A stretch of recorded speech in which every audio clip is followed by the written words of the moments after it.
Hora oportunidade para poder chegar no ar. Eita, coisa boa! Grandes novidades aqui diariamente e periodicamente estamos trazendo aí o que há de melhor das inovações acerca do direito à informação.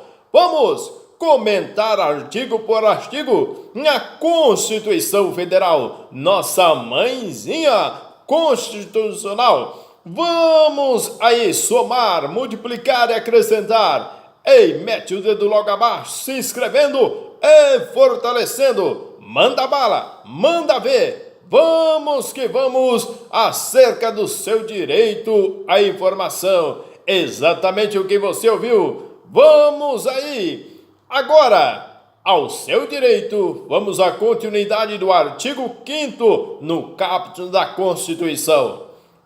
Vamos fazer analogia. Vamos analisar, segundo a equidade, os princípios gerais do direito, acerca do edital de concurso público da Corregedoria Geral de Justiça do Estado de Alagoas, quanto à previsão de pontuação aos servidores não estáveis, bem como a aprovação em qualquer concurso público, sem diferenciação de um nível de graduação desigual ao que os concorrentes, em ofensa ao princípio da isonomia, ofensa ao princípio da publicidade, ao não trazer o nome dos candidatos e os respectivos números de inscrição. Muitos editais, que muitas vezes cobram também certas limitações relacionadas à idade. Neste princípio, neste viés, tem se declarado inconstitucional ou que houve uma ofensa à liberdade, ao princípio da publicidade, ao princípio da legalidade, ao princípio em que a máquina da administração pública vai de encontro com determinado grau, com determinado aplicando-se a uma idade, fazendo com que alguém que passou, que foi aprovado no concurso e não tenha a chance, a possibilidade do seu ingresso, de tomar posse do seu cargo. Entretanto, nobres senhores, de antemão, podemos afirmar que o direito também há uma ressalva relacionada à saúde, além de qualificar-se como direito fundamental, que assiste a todas as pessoas, representa a consequência constitucional indissolúvel que é do direito à vida. No artigo 5º, no caput da Constituição, todos são iguais perante a lei. Todos são iguais perante a lei, sem qualquer distinção. Todos são iguais. Entretanto, o poder público, qualquer que seja a esfera institucional de sua atuação no plano da organização federativa do Brasil, não pode mostrar-se indiferente ao problema da saúde da população, sob pena de incidir ainda por censurável omissão, em grave comportamento inconstitucional. O reconhecimento judicial da validade jurídica de programas de distribuição gratuita de medicamentos a pessoas carentes, inclusive aquelas portadoras do vírus HIV, a AIDS, da efetividade, o que há preceitos fundamentais da Constituição da República, no artigo 5º, no caput 196, e representa o que esse alcance um gesto referente e solidário de apreço à vida e à saúde das pessoas, especialmente daquelas que não têm nada, não possui, que é hipossuficiente, que é uma pessoa que está numa condição inferior, não que seja menos que alguém, mas ela está numa condição de inferioridade, porque existem medicamentos de alto custo, que depende de um alto poder aquisitivo, até mesmo para pessoas que têm dinheiro. Talvez seria inviabilizado a prescrição de uma receita de um remédio de alto custo, o qual encontra-se limitações de acesso à justiça social a essa pessoa, o qual muitas vezes tem que entrar até mesmo por vias judiciais com mandado de segurança, muitas vezes agindo para que o seu direito venha a ser acionado por meio judicial. Entretanto, nobres senhores, diante de tantas implicações, a saúde corresponde ao mais alto grau de justiça social na sociedade. Dentre ele, todos os programas de SUS, que é o Sistema Único de Saúde, como também os PSF, eu diria aos nobres senhores, essa cobertura de saúde pública, ela tem o seu merecimento, o seu crédito, plausível dentro da própria legislação, e que temos que todos nós teremos o acesso aos mecanismos, aos meios de saúde adequada que vem aí resolver trazer uma solução. Hoje você pode, através do Sistema Único de Saúde, adquirir, estar recebendo consultas sem fins de lucro. Você não vai pagar. Você não vai pagar a nenhum médico, não poderá cobrar, não poderá aí prescrever uma receita mediante paga. Será donativos gratuitos em que o Estado está aí fornecendo gratuito a sua saúde. Entretanto, nobres senhores, a razoabilidade da exigência de altura mínima para ingresso na carreira de delegado são exemplos que eu vou pontuando na medida de polícia, delegado de polícia, dado o que é a natureza do cargo a ser exercido, violação ao princípio da isonomia da inexistência. Quando a Constituição diz que todos são iguais perante a lei, e muitas vezes em um edital de concurso, em uma banca examinadora, retém determinados candidatos para que aprove, para que deslanche no concurso, para tomar posse do seu cargo.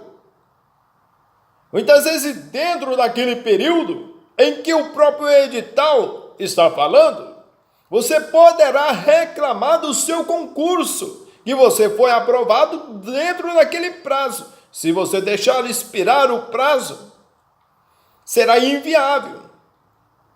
A administração poderá fazer outro concurso, a que se destina para preenchimento de posterior vaga.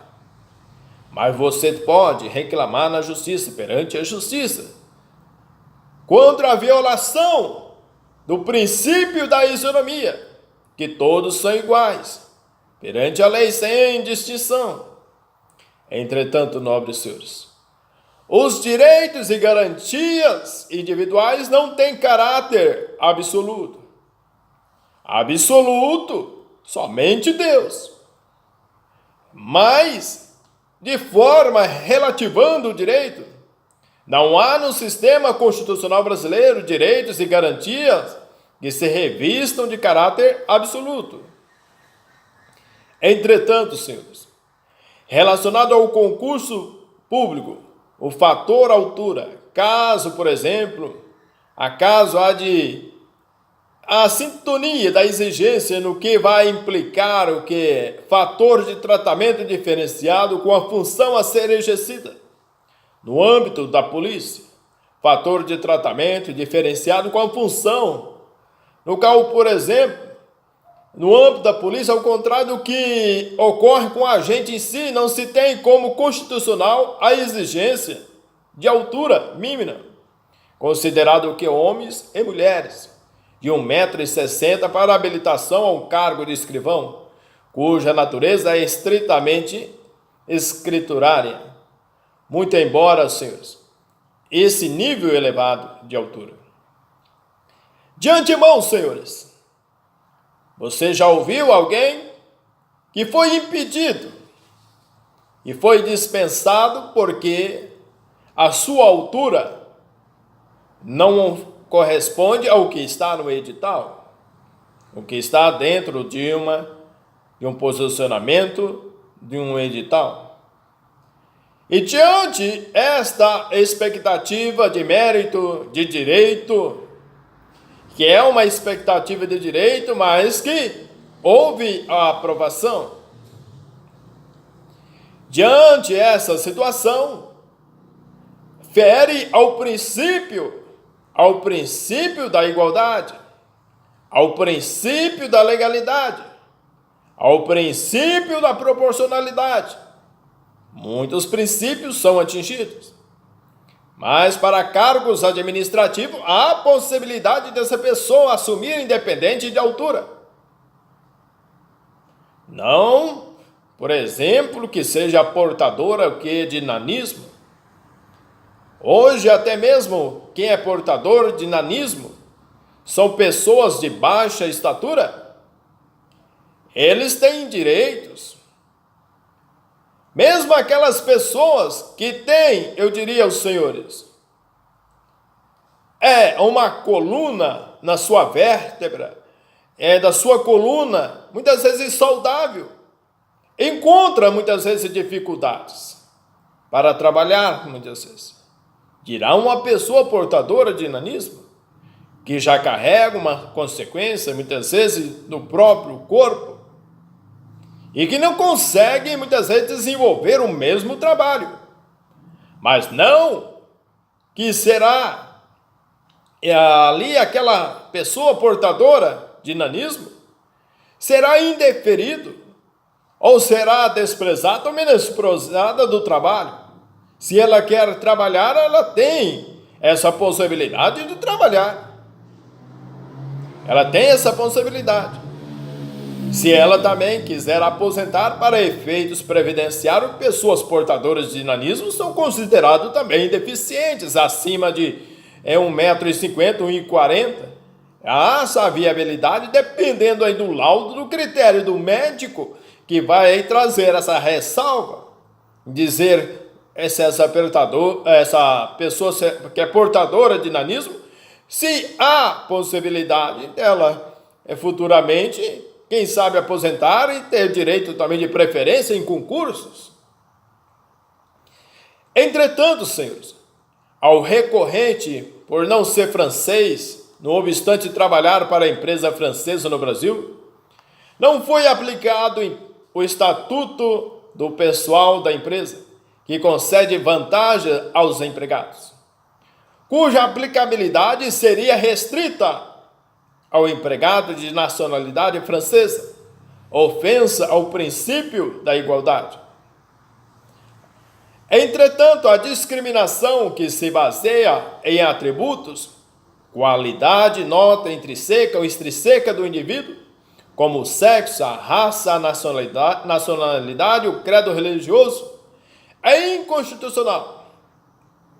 E, por exemplo, os fatores que autorizam a desigualização não ocorrentes no caso.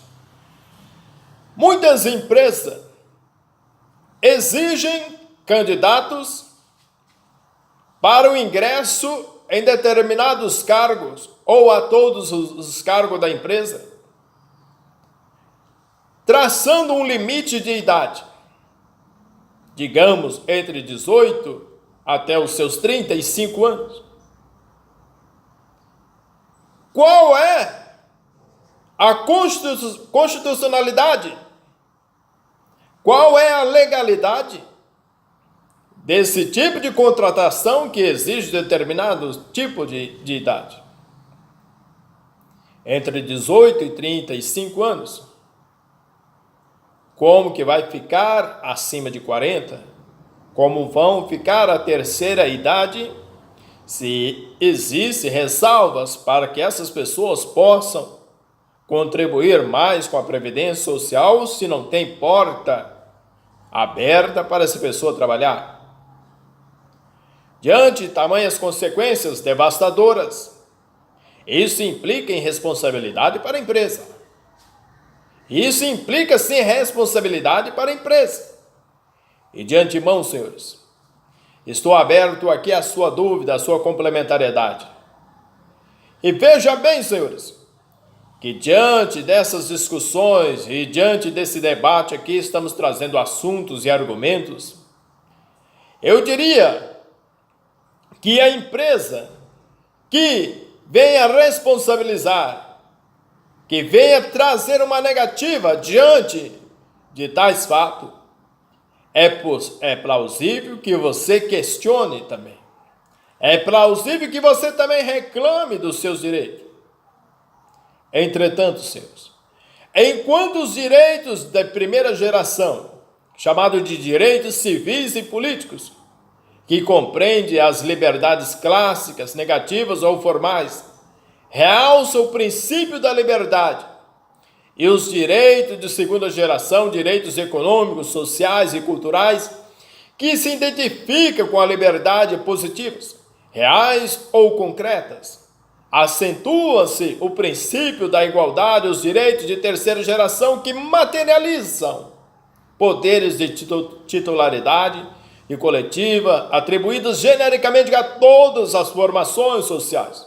Consagram o princípio da solidariedade e constitui um momento importante no processo de desenvolvimento, expansão e reconhecimento dos direitos humanos, caracterizado enquanto valores fundamentais e indisponíveis pela nota de exposição, pela nota essencial. Entretanto, nobres senhores, todos são iguais perante a lei. Entretanto, senhores, todas as pessoas que são portadoras de doenças, de enfermidades, determinado tipo de grau, 1, 2, 3, é possível aí, para efeitos previdenciários, aposentar.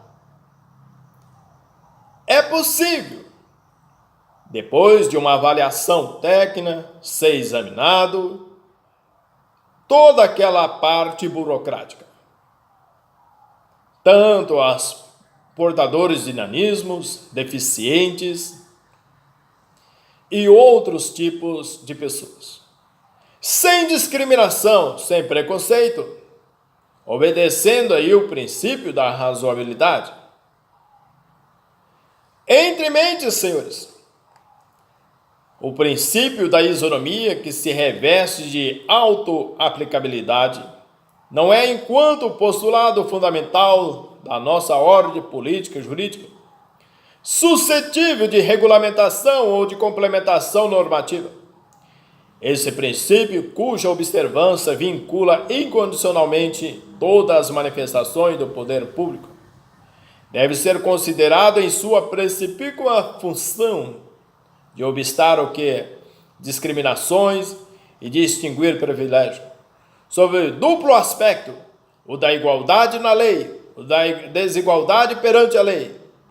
A igualdade na lei, que opera numa fase de generalidade puramente abstrata, constitui exigência destinada ao legislador, que no processo de sua formação nela não poderá incluir fatores de discriminação responsável pela ruptura da ordem isonômica.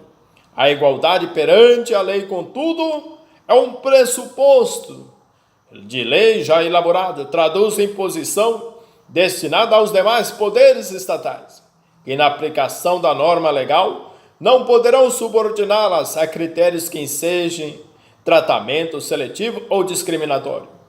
A eventual inobservância desse postulado pelo legislador, senhores, imporá que o ato estatal, por ele elaborado e produzido a eiva da inconstitucionalidade.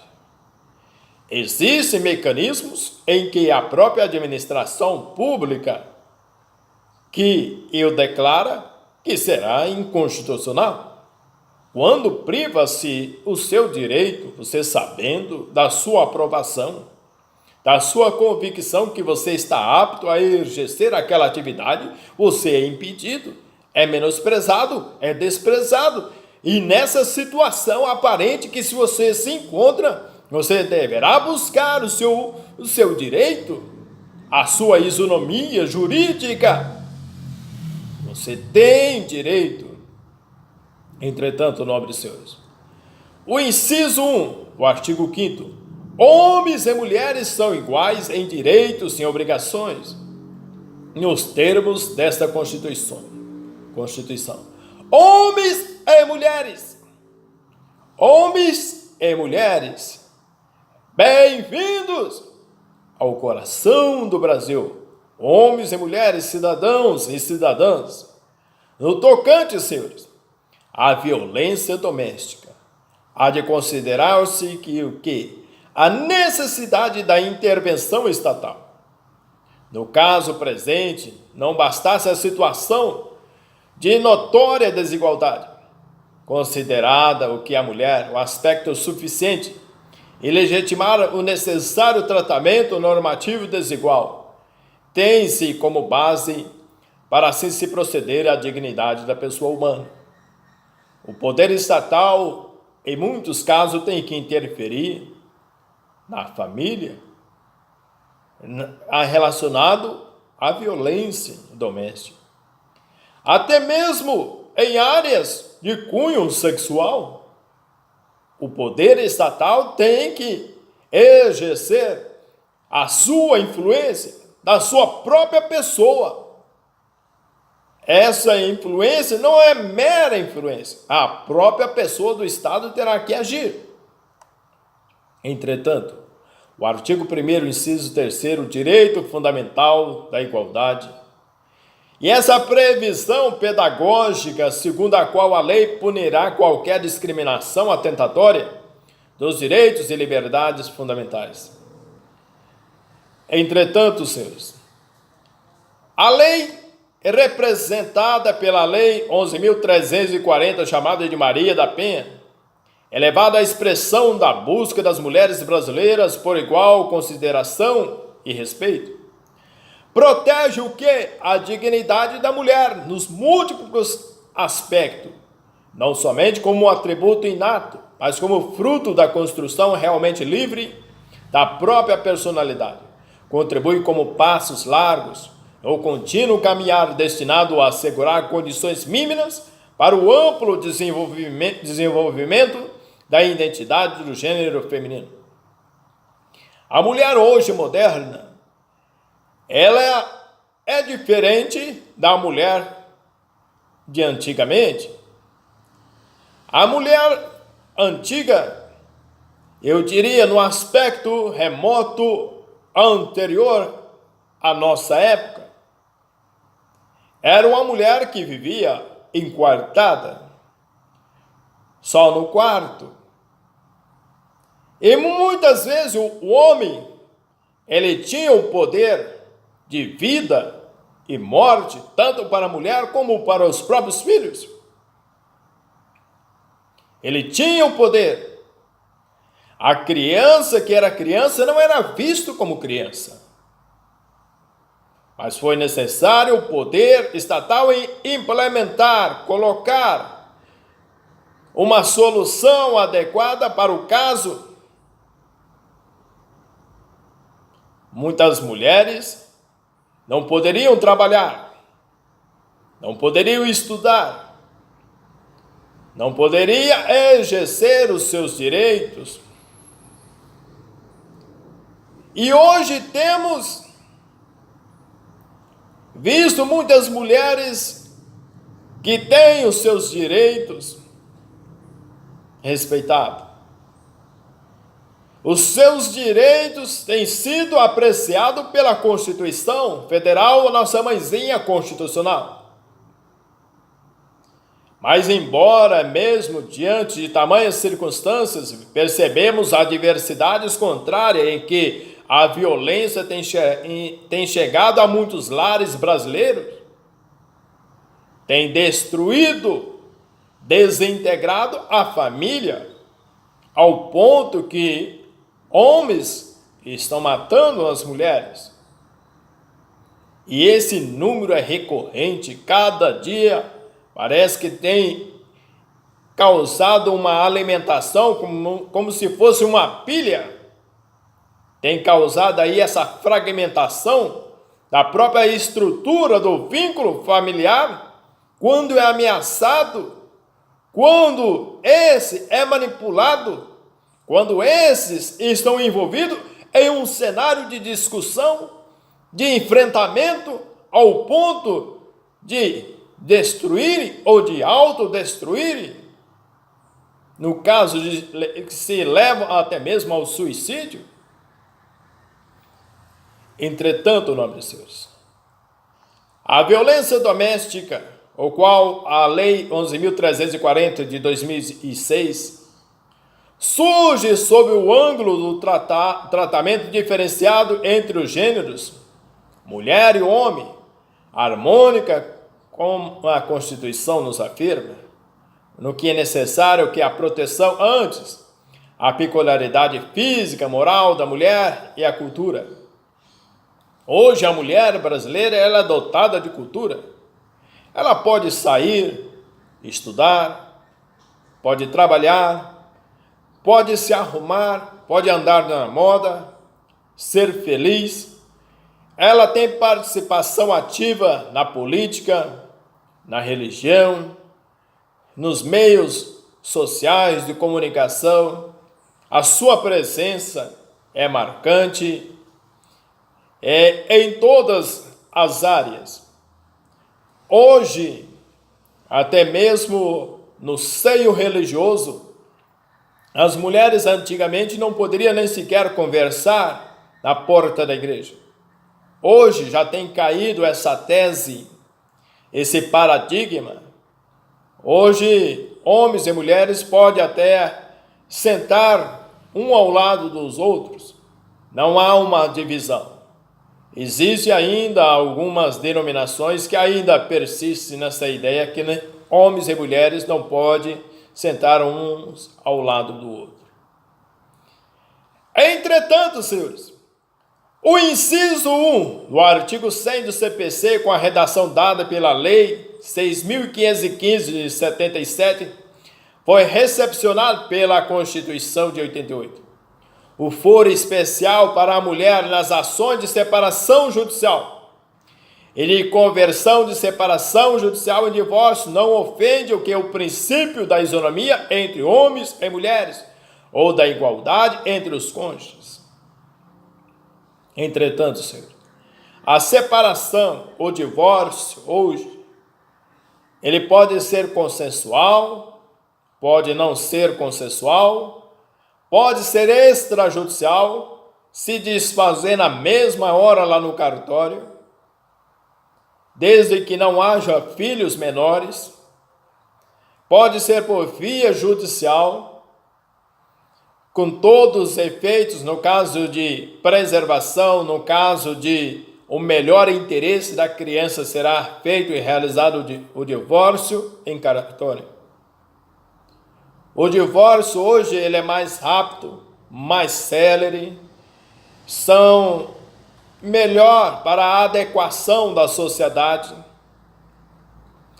Existe casamento que não adianta a mantença dele, porque não existe mais recurso plausível para fazer com que mantenha-se esse disfarce, fazendo com que as pessoas sofram, sejam vitimadas, sejam levadas à morte, sejam levadas a uma lesão corporal seguida de morte. Entretanto, nobres senhores, hoje a mulher tem direito à igualdade, como o homem também tem direito à igualdade, direito de respeito mútuo e ser respeitado. Mas existem situações para evitar o pior, a degradação. É necessário, senhores, aí eu diria, é necessário que que a base para uma sustentação que inviabilize um comportamento que não pode mais haver uma mantença para que venha a ser prejudicado toda a esfera da família. Não adianta ter a propriedade, achar que é propriedade, ser objeto, ser coisa. Estamos tratando de dignidade humana. É seres humanos. A mulher é um ser humano. O homem é um ser humano. E todos têm que atingir uma finalidade progressiva. Progressiva para o bem. Sim, cresça para o progresso. A complementação, senhores, de aposentadoria, entidade da previdência privada, cláusula contratual, os critérios diferenciados para o sexo masculino e feminino, alegado que é violação ao princípio constitucional da isonomia. A decisão embargada proferida no momento no qual o STF ainda não reconhecer a transcendência da controvérsia constitucional. Repercussão geral da matéria que o plenário do STF, em momento subsequente, veio a proclamar na apreciação. Embargos de declaração acolhidos. Adoção de critérios diferenciados para o licenciamento dos militares temporário em razão do sexo não viola o princípio da isonomia. Entretanto, de antemão, percebemos que a promoção de militares do sexo masculino e feminino, os critérios diferenciados, carreiras regidas por legislação específica, ausência de violação ao princípio da isonomia, os precedentes. A pensão, extensão ao viúvo, principalmente da igualdade, a necessidade de lei específica da Constituição no artigo 5º, inciso 1, o artigo 195 em seu artigo 5º e o artigo 20, 201, seja, inciso 5º. A extensão automática da lei específica da pensão ao viúvo ao princípio da igualdade em decorrência do falecimento da esposa, segurada assim, considerado aquele como dependente. Dessa exige lei específica, tendo em vista as disposições constitucionais. O concurso público, por exemplo, critério de admissão, sexo, a regra direcionada no sentido de inconstitucionalidade, e a diferença de critério de admissão